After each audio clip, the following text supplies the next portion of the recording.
Hola, muy buenos días a todos. Bienvenidos. Les reitero, mi nombre es Sandra Hurtado. Muchísimas gracias por acompañarnos en esta nueva temporada de webinars que hemos nombrado Asesores en tiempo de crisis.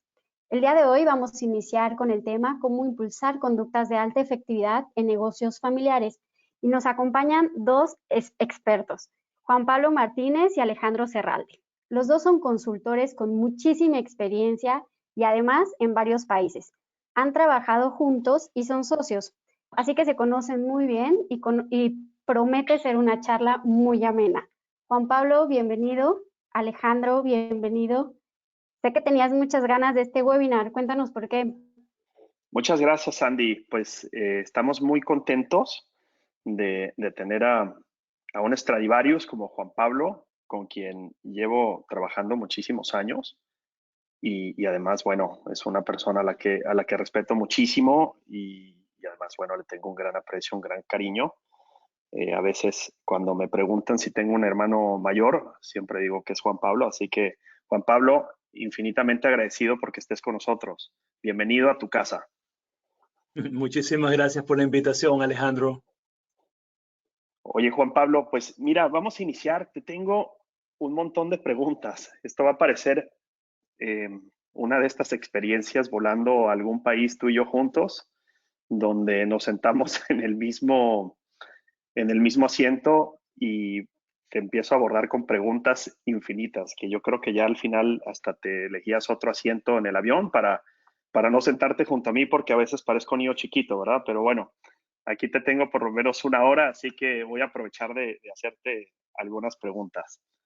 Eh, Tú vives en un mundo muy sui generis, porque eres experto en inversiones, adicionalmente atiendes a negocios familiares y tienes una especialidad en conducta humana. Platícanos de este trinomio y de lo que haces, Juan Pablo. Claro que sí, muchísimas gracias por la invitación.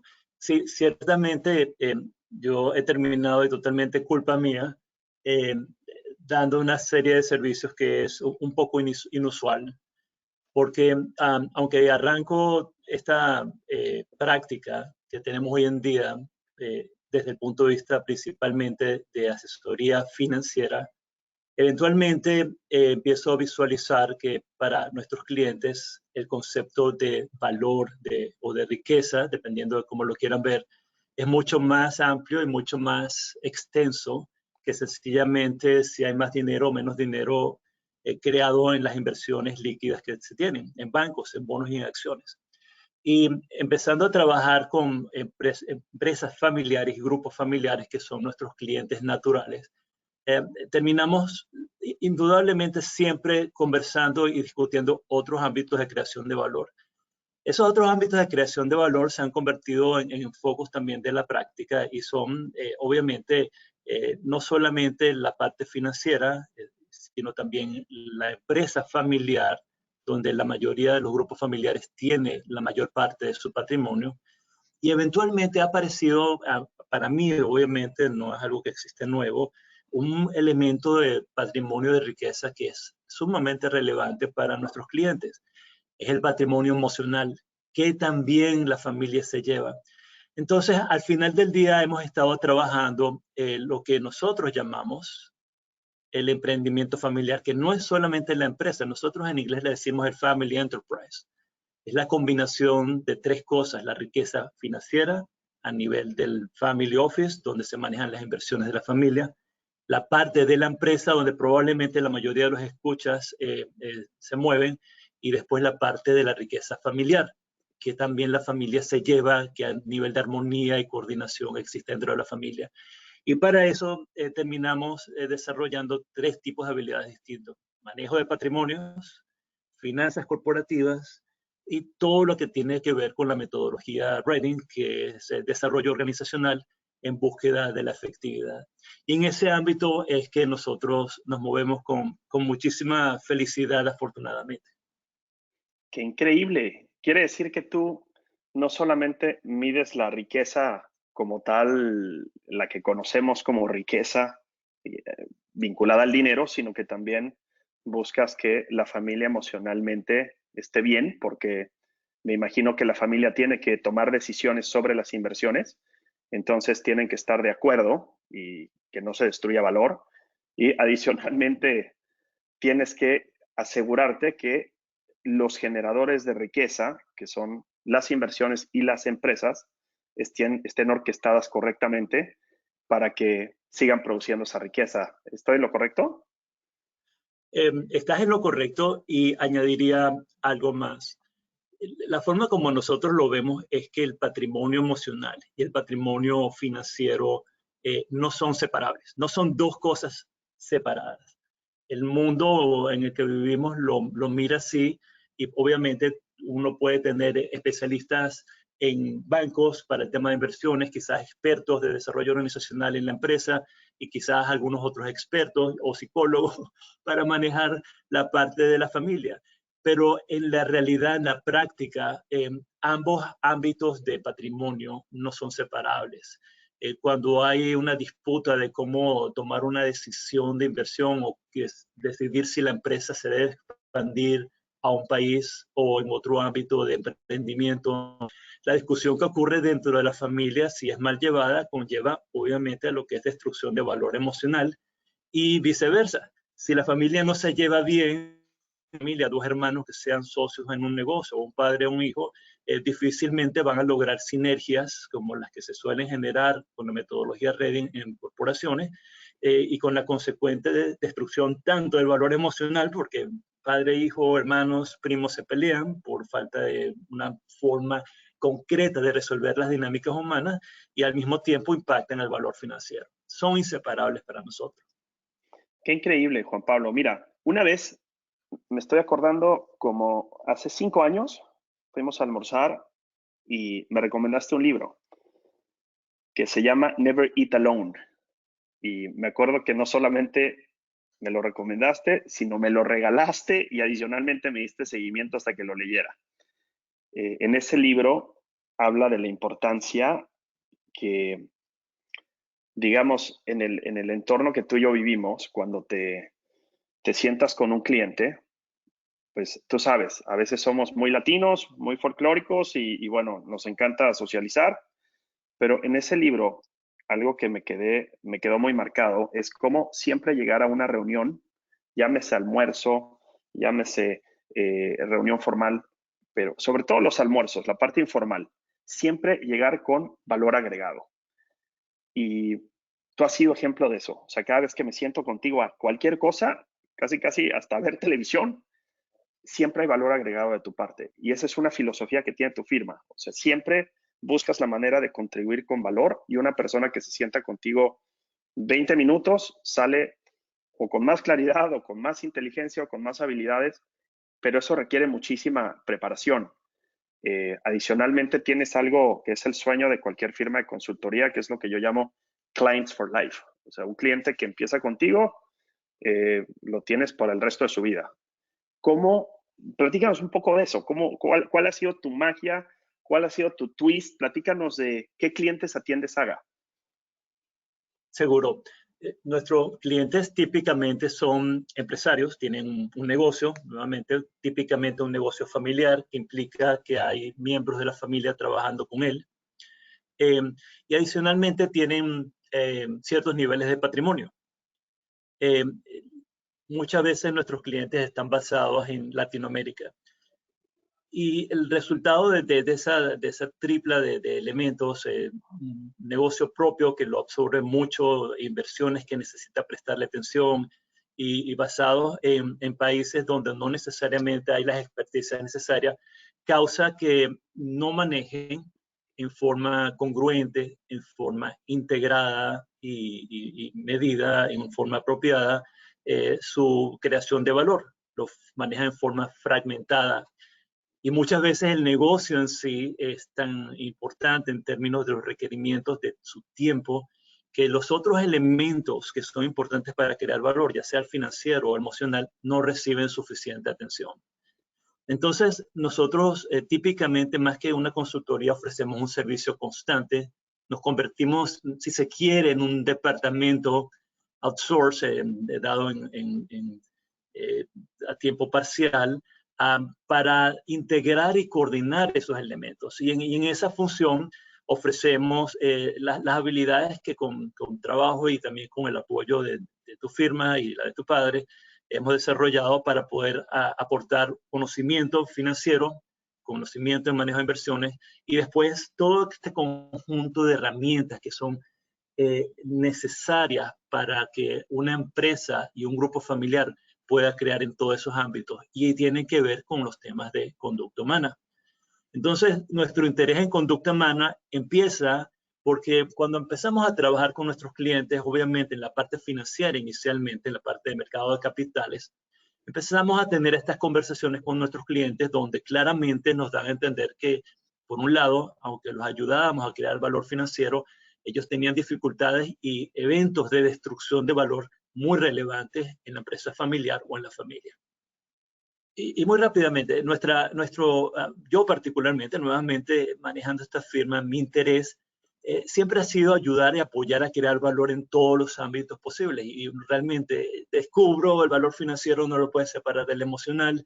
Y evolucionamos a ser una firma muy humanista, que es lo que tú hiciste referencia al principio de esta conversación. En la mañana estamos hablando cosas muy concretas en el mercado de capitales, quizás a mediodía estamos hablando de problemas de gerencia en la empresa. En la tarde estamos discutiendo cómo se resuelve la problemática con un hijo o un padre o un jefe que no está aportando el valor y está destruyendo valor por la forma como se comporta. Y ahí de esa manera integramos esas tres habilidades de conducta, desarrollo y elementos técnicos financieros. Te iba a interrumpir porque si vivieras en el mundo latinoamericano, si vivieras posiblemente hace 10 años, cuando todavía se acostumbraba a poner la licenciatura de un título en tu tarjeta de presentación, me imagino que tienes un rol como si fueras el psicólogo, pero también eres el oráculo de las inversiones. Más aparte, eres la persona que entiende los negocios y entiende cómo hacer más exitosos a los negocios. Pero adicionalmente, Juan Pablo, eres ingeniero de cuna, ¿no? Me acuerdo hace mucho tiempo que me platicabas sobre esta disciplina que tú tienes para distribuir tu tiempo. Y en tu día a día dedicas una parte al estudio. Entonces, una persona que sabe mucho y estudia mucho también.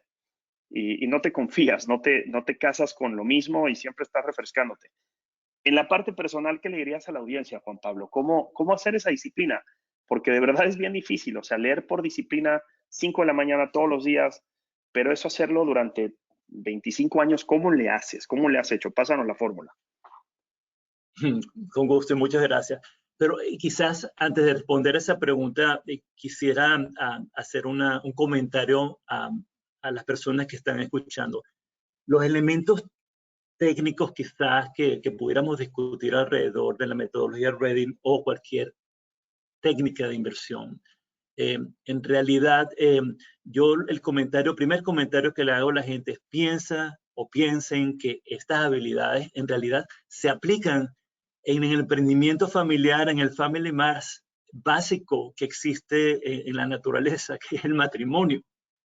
No hay diferencia en las bases y las premisas y los principios de lo que aplicamos en un emprendimiento familiar de lo que pasa en un matrimonio. Hay decisiones que se tienen que tomar en conjunto por un comité de gerencia, de colegas, del esposo y la esposa. Hay elementos financieros que enfrentar, ya sea abundancia o retos. Hay decisiones y situaciones de carácter emocional que hay que manejar. Entonces, en la medida que uno puede capturar algunos de estos fundamentos, algunos de estos principios y algunas de estas técnicas, que vamos a hablar quizás un poco más adelante, el emprendimiento más básico del ser humano puede crear muchísimo más valor o evitar destruir valor de una forma terrible por falta de conocimiento o de técnica o de método para lograrlo. Entonces, en ese sentido, muchas de estas técnicas tienen mucho uso. La parte de curiosidad personal a la que haces referencia, te lo agradezco mucho. Quizás la anécdota que le haría también a todo el mundo y te hago a ti es que si tú no estás interesado, nada es interesante. Yo no sé si fue por un evento de suerte o alguna otra casualidad, a mí todo me parece interesante. Entonces tengo una curiosidad enorme. Pero yo quizás insistiría, si uno no tiene interés es muy difícil que ninguna de las cosas que uno puede aprender, ya sea en esta llamada o en un libro, va a dar resultado. Y el comienzo o la base de quizás ese proceso al que tú haces referencia, que es estructura, sencillamente tener un horario para poder estudiar, y estructura impulsa conducta, pero la base de eso, la motivación tiene que ser de desarrollar una curiosidad muy grande. Y cuando uno logra desarrollar una curiosidad muy grande, ya sea porque tenemos que resolver un problema con nuestra pareja en el matrimonio, o con nuestro padre, que puede ser el padre, el dueño de la empresa, o nuestro jefe, que no necesariamente es nuestro padre, o un colega, empiezas a darte cuenta de que uno puede en forma sistemática usar herramientas para crear valor, y sobre todo para impedir que el valor se destruya por conducta humana. Qué increíble. Y hablando sobre cómo tú llegas a la vida de Reading o Reading llega a tu vida, llevas un montón de años usando la metodología a 360 grados, porque usas las herramientas, usas las dinámicas grupales, en fin, has usado prácticamente todos los productos. Pero platícanos tu primera experiencia. Sé que fue hace muchísimos años. ¿Cómo empezó? Y aparte, creo que no fue tan plena y tan interesante al principio. Bueno, quizás le voy a explicar al público que yo me pongo en contacto y conozco de la metodología no a través de Alejandro, sino a través de su padre. Hace muchísimos años, por un evento fortuito, conozco a Alejandro Serralde padre, y estudiamos la posibilidad. Me interesó mucho, me da mucha curiosidad cómo estas herramientas de impacto de conducta humana pueden tener utilidad en múltiples ámbitos.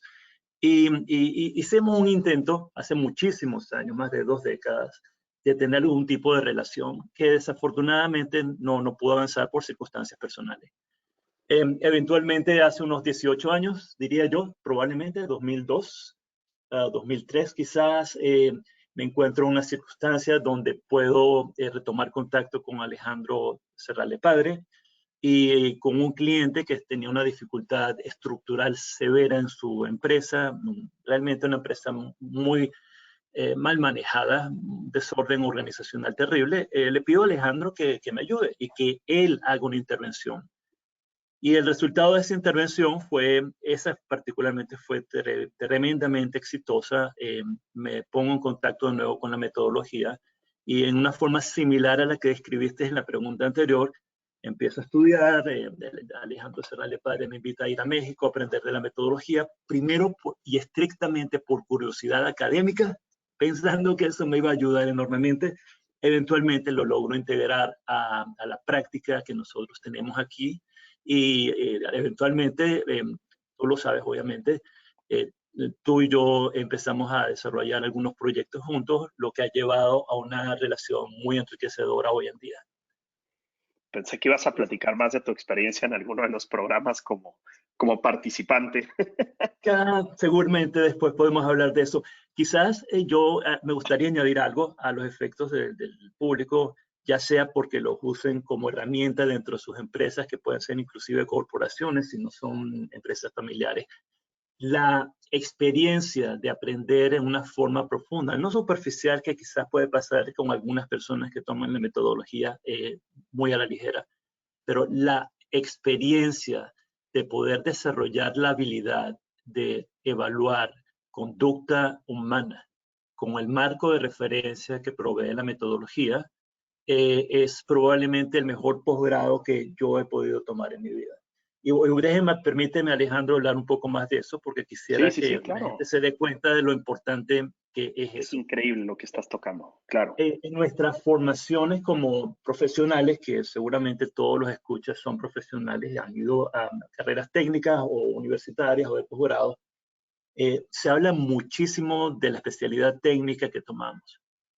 Virtualmente nunca de conducta humana, de cómo evaluar conducta humana, de cómo analizar nuestra propia conducta. Y es más allá de psicología, no es ni siquiera psicología, sencillamente tenemos algún marco de referencia con que podamos evaluar cómo nuestro jefe, nuestro padre, nuestra esposa, nuestro subordinado se está comportando.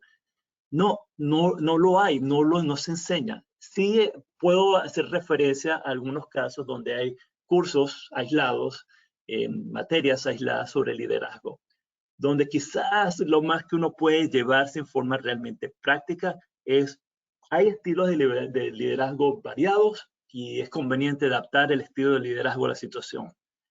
Eso es todo, pero ¿y eso qué significa y cómo se come y cómo se aplica? Rara vez se aprende, por decir nunca, en un curso en una universidad. Entonces, la práctica diaria y la utilidad que tiene ese conocimiento, ya sea nuevamente, como lo acabo de decir, para el manejo del matrimonio, de la familia, de los hijos, de la relación con nuestros colegas en el trabajo, nuestro jefe, es extraordinariamente útil porque nos permite manejar situaciones que de otra manera no hubiéramos tenido herramientas para poder atender.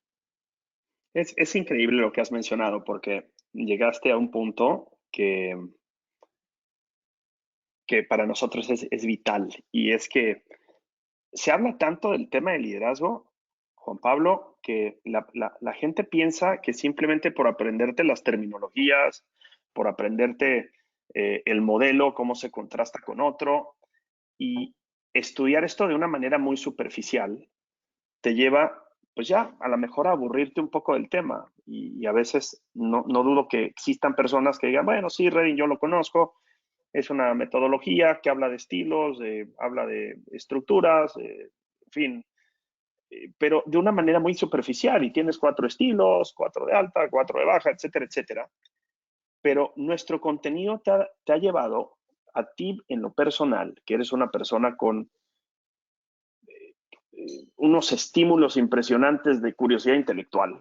A ti te entusiasma y te llega a hacer sentir cómodo dejar de hacer cosas por ponerte a estudiar. Te hemos dado una cosa así como contenido por 20 años, y yo creo que en nuestros clientes existen aquellos que son como que ven esto, le dan un checklist, perfecto, y se pasan a algo más. Y aprenden mucho, ¿no? Se vuelven generalistas y no profundizan en nada. Hay quienes lo toman a lo mejor la parte conductual o a lo mejor la parte de estructural que tenemos para organizar y darle orden a sus empresas y a sus equipos de trabajo. Y después están las personas como tú, que se apasionaron, como soy yo y como son la mayoría de nuestros consultores, que vemos esto como una filosofía de vida. Y justamente llegamos a evaluar conducta humana hasta en la casa, poniéndoles las terminologías de estilos, y es como si fuera, no quiero decir una religión, pero hablamos el tema de efectividad continuamente y nos retamos, y en momentos difíciles nos evaluamos, nos autoevaluamos y estamos en continuo manejo de este uso metodológico. Tú llevas muchísimos años usándolo y bueno, particularmente, ¿qué beneficio le has visto a tus clientes cuando le inyectas este ingrediente de Redding? ¿Es difícil al principio? Platícanos el proceso cuando empiezas a hablar de esto. Bueno, quizás vamos a empezar, Alejandro, explicando por qué es útil. Y la razón por qué es útil es que utilizando este tipo de herramientas y estos conceptos se crea valor. Impacta creación de valor. Impacta el valor de la empresa, impacta el valor emocional de la familia, impacta el engagement de los empleados, impacta cómo nos sentimos todos trabajando en el ambiente en el que estamos. Uno crea estructura, reduce incertidumbre, maneja estilos de liderazgo, conducta humana, y mueves la conducta humana de la organización a estilos de liderazgo de mejor efectividad. La gente se siente mejor. Hay creación de valor a todo nivel. Sin herramientas de este tipo, ya va desde el matrimonio hasta la empresa más sofisticada y corporación más grande en la que uno trabaje, son exactamente los mismos conceptos. No manejar estas cosas o es sencillamente volar a ciegas o dar la oportunidad de destrucción de valor, o al contrario, de perder la oportunidad de una forma consciente, aumentar el valor de la empresa, aumentar la calidad de vida y de relación humana en un matrimonio o en una familia. Es exactamente siempre lo mismo. Por eso es que es importante ver ese tipo de cosas. Y entonces hay dos aspectos de esto que es como yo lo he manejado, y voy a hacer un efecto para, quizás les va a parecer un poco sencillo el ejemplo, pero es que es muy útil nuevamente entender el concepto desde el punto más básico. Vamos a hablar de la estructura, no necesariamente de conducta de este momento. El ejemplo que yo utilizo frecuentemente del lado de estructura se refiere a una familia de un padre, una madre, 3 niños y un perro. Muchas de las familias que ustedes conocen tienen esa estructura. ¿Cuál es la historia y cuál es la metáfora? Un día los niños quieren un perro, los padres, sabiendo que el perro es un trabajo enorme de pasearlo, caminarlo, se niegan.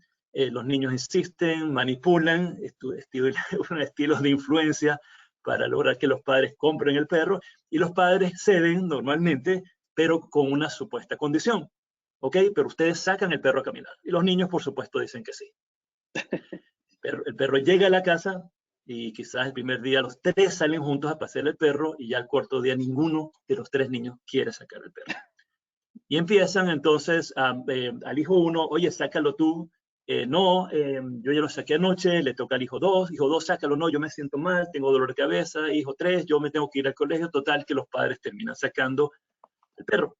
Entonces, destrucción de valor total. Padres molestos, el perro probablemente no sale lo que debe salir. Hay destrucción de valor. ¿Qué hacen algunas familias que inconscientemente aplican estructura para resolver un problema? Y esto se aplica también a una organización exactamente igual. Pues dicen, ok, tenemos que organizar esto, tenemos que darle precisión y quitar discrecionalidad y a falta de claridad en los roles aquí. Hijo 1, aquí está un cuadro. Hijo 2, aquí está el mismo cuadro para los 3, un cuadro, una rota, le dicen en algunos países. En la mañana lo saca el hijo 1, en la tarde los hijo 2 y en la noche el hijo 3. Y ponen una especie de retícula donde cada hijo tiene que marcar, saqué el perro en mi tiempo correcto. Estructura, orden, responsabilidades, fecha de entrega, los mismos fijación de objetivos que aparece en una empresa. Y consecuencias, además. Hijo, si tú fallas y no marcas el tilde que te toca cuando lo tenías que sacar y se te olvida sacar al pobre animal, entonces el día siguiente tú lo sacas todo el día. Estructura. Estructura impulsa conducta.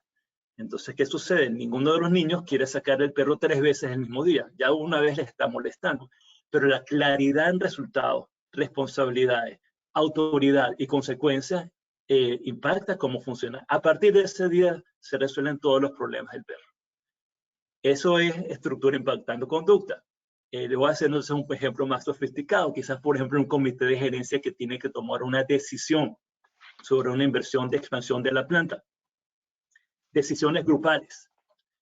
Si en la decisión grupal, después de haber estudiado las pros y contras de esa expansión de la planta, se decide por votación en el comité de gerencia, el dueño de la empresa, el jefe, con sus 4 o 5 gerentes clave, ¿qué se hace?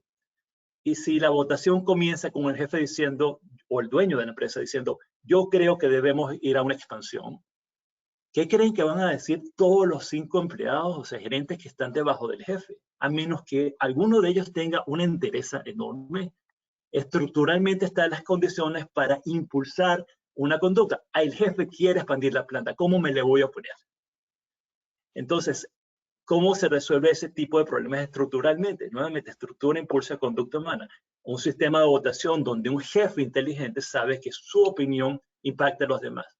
Votación cerrada. Todo el mundo escribe al mismo tiempo en un papel qué opina. Votación sí o no y por qué. Abre el debate con una votación, digamos, ya clara de que hay gente que se opone, le piensa que no es una buena idea. Y si es inteligente, inclusive estructuralmente, le pide a uno de los gerentes, tú toma el rol de tratar de convencernos de que estamos equivocados, porque tenemos sesgos cognitivos. Estructuralmente está creando las condiciones para crear valor, no para destruir valor en una forma demasiado, por falta de direccionalidad clara en cómo pedir opinión a un grupo humano en dar resultados. Eso es un ejemplo como estructura impulsa conducta. Fantástico. Oye, y en el trabajo puntual que haces al asesorar empresas, en procesos de inversión, a lo mejor voy a meterme en algo un poco técnico, en private equity, ¿cómo ayudas, número 1, a estructurar que la decisión sea mejor. Y dos, a que muchas veces al no tener claridad surgen todas estas conductas de baja efectividad. Platícanos un poco de ese proceso que a mí se me hace fascinante, porque justamente, a diferencia de una empresa donde los impactos se ven después de algún tiempo, después de algunos meses, porque tomas malas decisiones o inviertes en la maquinaria o en la planta que habías hablado, y posiblemente no te das cuenta del efecto colateral hasta después de unos meses. En las inversiones es rapidísimo. O sea, prácticamente inviertes y muy rápido. Y aparte es un tema de patrimonio, entonces se vuelve mucho más complicado. ¿Cómo te ha ayudado la metodología Redin en estos procesos de private equity? Posiblemente no todos quienes nos están escuchando entienden de private equity, así que te pediría que nos des un framework de lo que es private equity y cómo te ha ayudado la metodología desde el punto estructural y desde el punto conductual como tal, Juan Pablo. Seguro, y probablemente podemos amarrar un par de ideas acá. Uno de nuestros clientes, una empresa familiar, sin embargo, es padre e hijo, tienen un fondo de inversión en empresas centroamericanas, y las empresas centroamericanas típicamente son empresas familiares. Y quizás voy a amarrar un segundo punto, Alejandro, que creo que va a ser de interés. Las empresas familiares, a diferencia de las empresas, de las corporaciones ya públicas, tienen algo relativamente muy bueno y algo relativamente muy malo.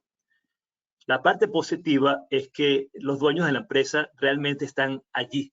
Les duele lo que pasa. Entonces, el interés en la empresa es más alto que lo que pudiera tener un gerente general que es contratado externo. Entonces, hay un aspecto de motivación de que las cosas funcionen bien muy positiva. El aspecto negativo es que cuando uno maneja relaciones de trabajo con familia, se hace muy difícil la evaluación y la dirección. ¿Cómo le vas a decir a tu esposa, a tu padre, a tu hijo que está haciendo un mal trabajo en la posición que tiene? Es muy, muy difícil. Entonces, la metodología, y déjame empezar por ese lado, la creación de estructura que puede aportarse y que me ha ayudado mucho en la metodología en fijación de objetivos, clarificación de niveles de autoridad, mayor claridad en lo que es el proceso de planificación, todos elementos estructurales, son elementos que normalmente en una empresa familiar, por lo que acabo de decir, están mal vistos o sencillamente ignorados. No es inusual que uno llegue a una empresa familiar y le dice al padre, ¿de qué te encargas tú? Él me dice, bueno, yo estoy pendiente realmente de todo. Y si le haces la pregunta al hijo, hace exactamente la misma respuesta, dice exactamente lo mismo. Consecuencia, el padre en la mañana le dice al gerente de ventas, sube los precios de los productos, y en la tarde el hijo le dice que baje los precios de los productos. Falta de claridad quién es el responsable de eso. Entonces, la fijación, crear estructura en una empresa, en un matrimonio, como el tema que acabo de explicar del perro y los niños, en una empresa familiar tiene muchos beneficios. Uno, impide que haya solapamiento de responsabilidades y de toma de decisiones. Padre e hijo decidiendo sobre lo mismo independientemente. Por otro lado, le da mucha más claridad a los empleados. Y esto nuevamente en una corporación es exactamente igual. ¿A quién tengo que dirigirme para resolver un problema de ventas y a quién tengo que dirigirme para resolver un problema de mercadeo? Entonces, nuestro cliente, un grupo muy querido, tenía un reto muy grande invirtiendo en empresas familiares, porque por un lado, ellos lo que hacen es que contribuyen capital y se hacen socios de la familia que es dueña de la empresa, con el objetivo de hacer crecer la empresa y eventualmente venderla. Pero se enfrentan al mismo problema que yo acabo de explicar del perro. Ok, muy bien, llego, esta empresa es fantástica, tiene un producto espectacular, cubre el mercado mexicano y de Guatemala, por decir algo, pero resulta que no hay controles internos entre los gerentes que son miembros familiares. No hay controles. ¿Cómo yo puedo entonces con confianza invertir en esta empresa y saber que el padre no está subsidiando a un hijo, un tío, un primo que es incompetente y lo tiene cobrando sueldo, pero no lo puede despedir porque es su familia? Entonces, esta empresa de inversión nos ha pedido que hagamos intervenciones en su proceso de decisión de inversión y hagamos dos cosas esencialmente. Uno es evaluar qué tan grave es el problema, qué tanta falta de estructura hay.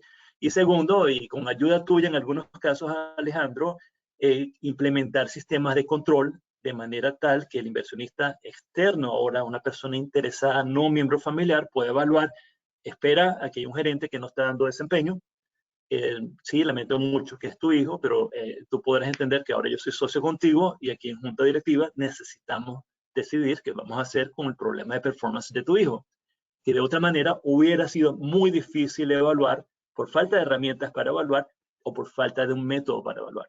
Entonces, en ambos sentidos es extremadamente útil. Qué fantástico, porque me llevas al siguiente punto, y es que las herramientas tanto para fijación de objetivos como para medir la conducta y qué estilos sacaste en tus tests, en los diferentes suites de exámenes que tenemos, no solamente te llevan a la medición como tal, sino también a tener muy buenas conversaciones. Son la estructura para poder entrar en temas que a veces por evasión de la responsabilidad o por evadir el conflicto, pues un padre difícilmente va a poder tener ese diálogo con su hijo, porque bueno, pues empiezan los rollos familiares, las emociones, etcétera, etcétera. Me imagino que ese es el pan de todos los días para ti, Juan Pablo. Gracias a las herramientas y gracias a estas estructuras, poder llevar información que es muy sensible y difícil de manejar para usarlo como un mecanismo estructural para dar conciencia a tomadores de decisiones. Sí, eso amarra con el punto anterior y nuevamente quizás quisiera hacer énfasis a todos los que están escuchando, tener lenguaje, un marco de referencia para poder entender el comportamiento de la persona que tenemos enfrente, el jefe, el colega, un hijo, es fundamental. Normalmente nosotros empezamos a trabajar con clientes en temas un poco más duros, la parte de decisiones de inversión patrimonial inicialmente, pero eventualmente en nuestra práctica empezamos a cubrir otros ámbitos que ya tienen que impactar conducta, inclusive sin llegar necesariamente a la parte conductual personal familiar. Ya empezamos a ver problemas de conducta, de estilos de influencia, de liderazgo a todo nivel, que están destruyendo valor, muchas veces del dueño de la empresa o del CEO de la empresa. Entonces, típicamente el primer paso que hacemos es, y podemos hablar entonces un poco de la parte conductual, sugerirles, invitarlos, lo cual normalmente es bienvenido, a que tomen una de las herramientas de la metodología, que es el diagnóstico de efectividad gerencial, que esencialmente les da retroalimentación sobre los estilos de liderazgo que están utilizando, los estilos de influencia, y entendamos que liderazgo es un tema de influencia. Y podemos entonces darle a estas personas, típicamente varias, información. A ver, aquí hay destrucción de valor por un problema de influencia, por un problema de liderazgo. Y ese primer paso es el que crea incertidumbre, crea ansiedad, ciertamente, porque estás empezando a explorar cosas que la gente o no veía o no quería explorar en muchos ámbitos. Pero, sin embargo, das comienzo a una conversación con un marco de referencia. Aquí tienes un problema de destrucción de valor. Y resulta ser que parte de la culpa la tienes tú.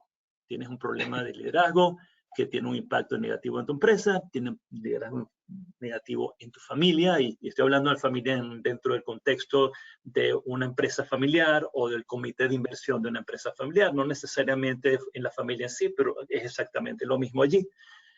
Y esa conversación normalmente va evolucionando a un proceso en el cual los términos y estos conceptos que hemos estado hablando tú y yo comienzan a ser entendidos por la familia, y eventualmente comienza a haber un proceso de apertura hacia, ok, entiendo el problema, no me gusta que me digas que yo soy un autócrata y estoy destruyendo valor, o tengo una conducta de deserción, que son términos de la metodología, pero entiendo que hay un problema, ¿cómo lo corregimos? Y muchas veces cuando uno comienza explicando el concepto básico que hemos usado en esta conversación, estructura, impulsa, conducta, podemos llegar al punto de decir, fíjate, no es que necesariamente tú tienes que cambiar, vamos a crear los elementos estructurales para que tus problemas de conducta no destruyan valor. Entonces, allí entran, empiezan a hablarse de conceptos que a lo mejor podemos hablar un poco, por ejemplo, estructuras de gobierno de empresas familiares, que no es muy distinto a las estructuras de gobierno de gerencia que enseña la metodología. Son reglas del juego. ¿Cuáles son las reglas del juego? ¿Quién saca el perro en la mañana y quién en la tarde? ¿Quién decide sobre mercadeo y quién decide sobre ventas? ¿En qué ámbitos yo puedo decidir algo y en qué ámbito es una decisión de otra persona, de otro gerente o de otro familiar? Entonces, cuando empiezas a amarrar el entendimiento de nuestra conducta con las estructuras que no son terriblemente difíciles de implementar, sí requieren metodología, sí requieren disciplina, pero no estamos hablando de ciencia de lanzar cohetes de la luna. Las familias, típicamente mis clientes, igual que los tuyos, empiezan a entender estructura, impulso, conducta. ¿Qué conductas quiero modificar? Ah, la entiendo.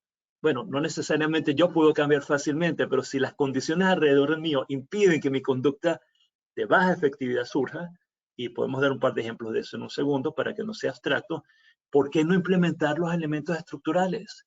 No tendría sentido si tienes dos dedos de frente. ¿Por qué no implementar la rota del perro con los niños? O seguir peleando y gritando para que los muchachos saquen los perros que no quieren sacar. No tiene ningún sentido no implementarlo. Entonces, ya no importa en el ámbito que sea, en la junta directiva, en el comité de gerencia, en el comité de inversión de la familia, son exactamente los mismos procesos. Crea estructura para que un proceso de toma de decisión grupal y de acción, de reproducción de resultados, siga el camino de mínima resistencia para evitar conductas de baja efectividad. Qué increíble. A ver, te voy a hacer una pregunta muy técnica, Juan Pablo, que seguramente te habrá pasado, a mí me ha pasado, y estoy seguro que a muchísima gente de la audiencia también, y es que pues tienes al jefe, que es el dueño de la empresa, que por si fuera poco es el dueño del edificio de la empresa, y es el dueño de N cantidad de empresas, y prácticamente es un patriarca, y aparte es un ultramillonario y con una influencia política, y bueno, te da hasta miedo hablar con él, ¿no? Y de repente quiere empezar un proceso de cambio en su organización. Y resulta que es muy buen empresario y ha construido un emporio, pero le va horrible en el test. Y pues te toca darle las malas noticias, ¿no? ¿Cómo le haces? ¿Cómo creas ese clima para decirle, mira, eres un magnífico empresario, pero en el test de efectividad gerencial saliste raspado, como dices tú? ¿Cómo le haces, Juan Pablo? ¿Qué se necesita para manejar esas situaciones? Claro, es muy interesante lo que estás diciendo y no solamente puede pasar con un patriarca, puede ser el jefe de un departamento, de cualquiera de los departamentos donde están trabajando nuestros escuchas. La metodología que, bueno, tú conoces muy bien que nada más que nadie, tiene un concepto que es muy importante. Cualquier proceso de cambio en una organización, número uno, tiene que empezar por uno. Y segundo, para que sea realmente de alto alcance para la organización, realmente tiene que venir de arriba a abajo. Entonces, normalmente en mis conversaciones, ya sean con un patriarca o con un gerente de empresa, porque hay empresas familiares donde el gerente no es un miembro de la familia, que están abiertos o está abierto a explorar estas ideas, típicamente tiene un mínimo de curiosidad de saber su capacidad de desempeño. Les interesa mejorar. Me ha pasado muy pocas veces que hay una rigidez enorme desde el punto de vista de la persona y en cuyos casos quizás a veces no hay mucha esperanza para la persona en sí si no está dispuesta a cambiar y no está dispuesta a escuchar. Y nuevamente, no es tanto un tema de que la persona cambie, sino que entienda que cambiando las cosas alrededor de él, estructura, puede lograr mejores resultados para sí mismo y para su organización. Si la persona está completamente cerrada, Alejandro, que me ha pasado muy poco, quizás la segunda mejor opción es tratar de educar a las personas abajo de él, porque también uno gerencia hacia arriba y entender el estilo de liderazgo del jefe ayuda a que los subordinados creen la estructura independientemente de lo que el jefe quiere. No necesariamente es que le van a llevar la contraria, pero pueden ser mucho más disciplinados en la comunicación, en la fijación de objetivos y en los compromisos que hace con el jefe. Pero en la mayoría de los casos, ya después con distintos grados de gris, siempre si tus estilos de liderazgo no son los más favorecedores, es un proceso de comunicación abierto, un proceso que tiene que tener, mi experiencia ha sido que mientras más abiertamente lo hables, y voy a empezar con uno mismo, porque uno mismo es el que puede recibir una mala retroalimentación. Oye, me estoy fallando en este estilo de liderazgo, ¿qué está pasando? Voy a tratar de cambiar. La mayoría de todos ustedes saben, como persona es muy difícil, requiere un proceso muy disciplinado y mucho tiempo y quizás con ayuda de psicólogos y psiquiatras a veces, pero cambiar la estructura alrededor de uno no. Si a uno le cuesta mucho tomar decisiones, por ejemplo, de despedir empleados, busquen la manera de crear que eso se haga a través de un departamento separado, estructuralmente, o traer una persona a la llamada o a la reunión de despedida. Cambiar, sí, porque quizás voy a hablar de ese ejemplo un poco con más detalle. Hay personas que les cuesta mucho y tienen mucho foco a la parte de relación humana. La relación humana es importantísima. Y tener que decirle a alguien que aprecian y que quieren, que no está dando el desempeño o que la empresa no puede pagar más su salario, es muy difícil y algunas personas francamente están incapacitadas para hacerlo. Y no es una crítica negativa, son bellas personas, les importa mucho lo que la persona siente. Entonces, tienes dos opciones, o tres quizás, hacerlo tú solo, que quizás no es viable porque no puedes, o no tomar acción, que es lo que normalmente no le das la retroalimentación al hijo que te está destruyendo en la empresa, o buscar un método estructural de enfrentar el problema donde no necesariamente toda la carga de la retroalimentación la tengas que dar tú.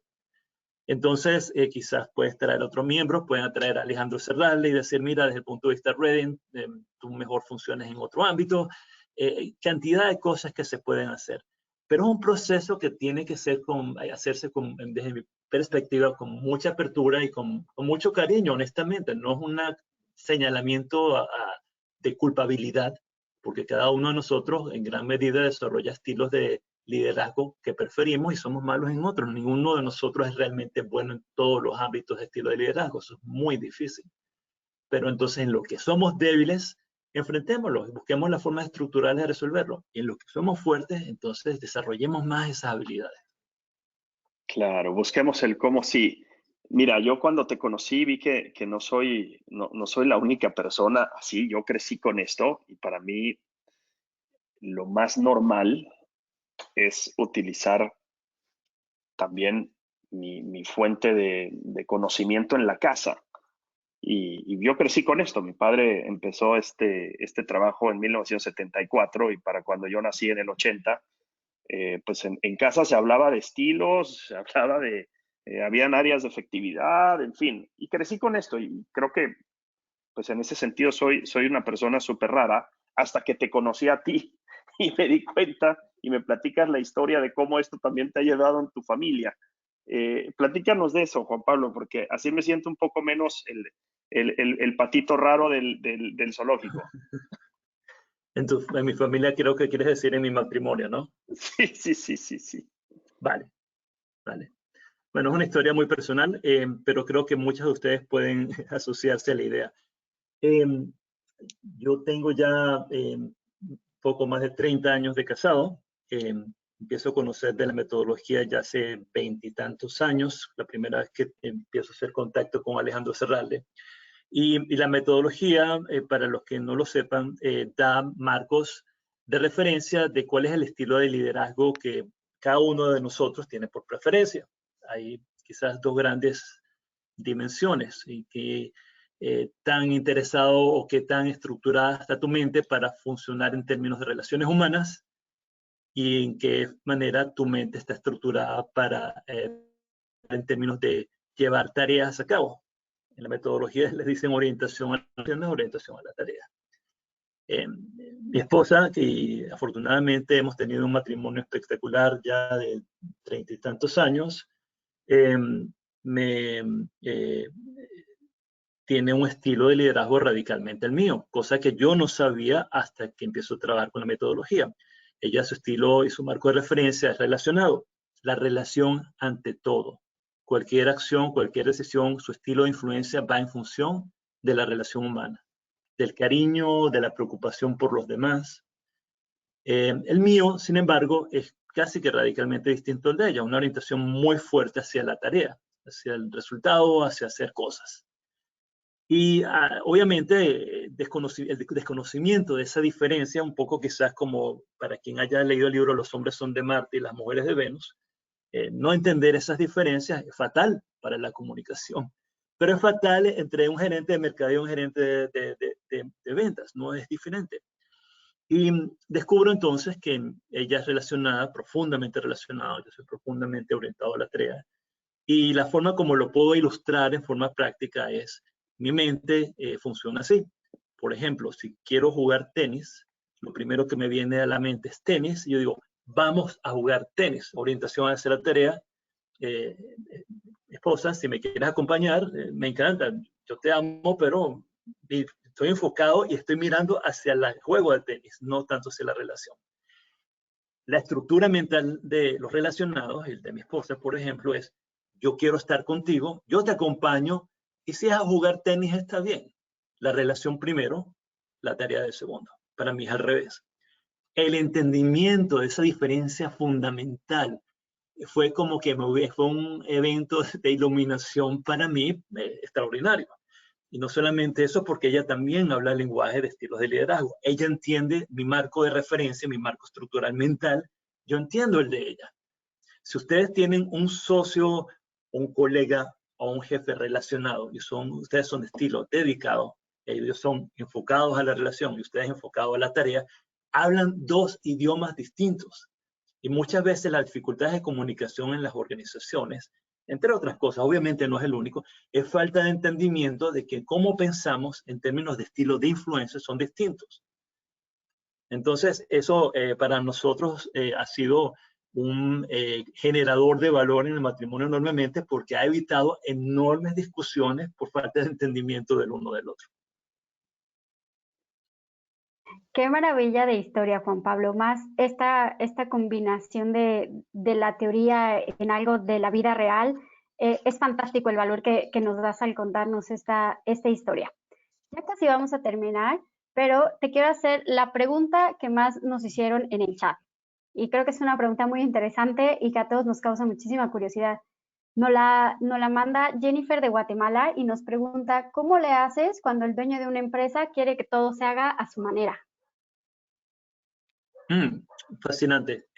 Pasa en muchos ámbitos, dueños de empresa, inclusive ese tipo de conducta, en mi opinión, puede ocurrir por personas que no son, o ser expresadas por personas que no son el dueño de la empresa. Pero vamos a hablar un poco de eso. ¿Qué quiere decir eso?